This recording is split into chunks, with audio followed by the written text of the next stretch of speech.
안녕하세요. 공유 모빌리티 따릉이 효율성 증대를 위한 이용률 분석 및 재배치 방법 연구 발표를 시작하도록 하겠습니다.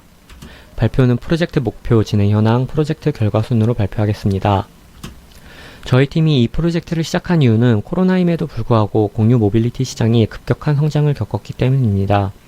2015년부터 서울시에서 시작한 정책 중 하나인 따릉이는 서울 시민이 주목하는 정책 중 하나로 자리매김했습니다. 많은 관심에 따라 따릉이 이용률이 매년 늘어나면서 서울시는 늘어나는 수요에 맞춰 따릉이와 대여소를 늘렸습니다.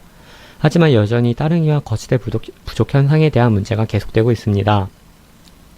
저희는 이에 대해 단순히 따릉이와 대여소 숫자를 늘리는 것이 아닌 다른 문제 해결 방안을 제시하고자 이 프로젝트를 진행했습니다. 저희는 공유 모빌리티, 따릉이 효율성 증대를 위한 이용률 분석 및 재배치 방법 연구라는 주제로 지역, 시간, 날씨, 대중교통 접근성, 사람이라는 5가지 분석 변수를 두고 가설을 설정했습니다. 각 변수 간의 상관관계를 분석하여 따릉이 이용에 크게 영향을 미치는 요인을 찾아 이를 통해 해결책을 제시하고자 했습니다. 데이터 수집에는 다음과 같은 웹사이트를 통해 데이터를 수집했습니다. 수집한 데이터를 이용하여 다음과 같이 전처리 및 시각화를 진행하였습니다. 수집한 데이터는 다음과 같은 순서로 분석을 진행하였으며 팀원과 함께 데이터 가공 및 분석을 진행하였습니다. 그에 대한 결과를 지금부터 보시겠습니다.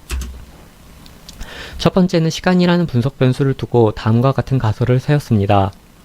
분석 결과 따릉이는 평일보다 주말이 사용률이 높은 것으로 나타났고 출퇴근 시간에 높은 사용률을 보였으며 단시간 이용자가 많았습니다. 마지막으로 버스, 지하철과 비교했을 때 비슷한 경향을 보이는 것을 보며 따릉이가 출퇴근 시간 대중교통으로 이용되고 있음을 확인했습니다. 두 번째는 날씨입니다. 강수량이 낮을수록 따릉이는 사용률이 높았으며 기온이 20도에서 30도 사이의 적정선에서 사용률이 제일 많았습니다. 습도의 경우 25%에서 75% 사이에서는 비슷하지만 75%가 넘어가면서 사용률이 급격하게 떨어졌고 각 요인들을 종합한 불쾌지수로 보면 보통일 때 가장 많은 사용률을 보였습니다. 지역별로 기온에 따른 이용률을 보았지만 오히려 날씨에 따른 차이보다 지역에 따른 이용률 차이를 확인할 수 있었습니다. 이를 통해 날씨는 따릉이 이용률에 영향을 주지만 그 차이가 미미한 것으로 알 수 있었습니다. 다음으로 사람입니다. 남성이 여성에 비해 따릉이 사용률이 높았으며 20대, 30대의 따릉이 이용자가 가장 많았습니다. 하지만 2018년부터 성별 정보가 선택 제공 사항으로 바뀌어 이를 신뢰할 만한 데이터로 활용하기에는 문제가 있었습니다.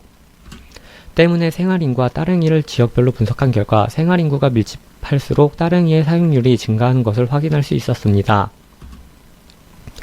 마지막으로 지역입니다. 생활인구 외에도 지역적으로 따릉이 이용에 영향을 미치는 요인을 찾아보고자 했습니다. 특정 지역에서 집중되는 따릉이 사용률에 대한 것은 일부 용도 지역에 따른 차이로 볼 수 있었습니다. 대중교통과 비교했을 때는 지하철역의 밀집에 따라 따릉이 사용이 높아짐을 확인했습니다. 지역별 평균 이동거리와 이동시간은 서로 비례하는 관계를 가지며 대중교통과 비교하면 대중교통이 낙후된 지역이 이동거리와 시간이 높은 것으로 나타났습니다. 대중교통과 생활인구를 비교했을 때 대중교통보다는 생활인구에 비례하여 차이가 나는 것을 확인할 수 있었습니다. 또한 생활인구와 따릉이 대여소, 이용 건수가 서로 비례한다는 것을 확인했습니다. 지금까지 분석한 결과를 토대로 따릉이 사용률에 가장 큰 영향을 끼친 요인을 보면 출퇴근 시간이라는 시간적 정보와 지역별 생활인구라는 공간적 정보를 찾을 수 있었습니다. 이를 통해 따릉이 이용률과 생활인구가 많은 지역인 영등포와 강서구를 토대로 분석해 따릉이와 거치대 부족 문제에 대한 해결 방안을 제시하고자 했습니다. 영등포의 출근 시간대의 대여 반납을 나타낸 자료입니다.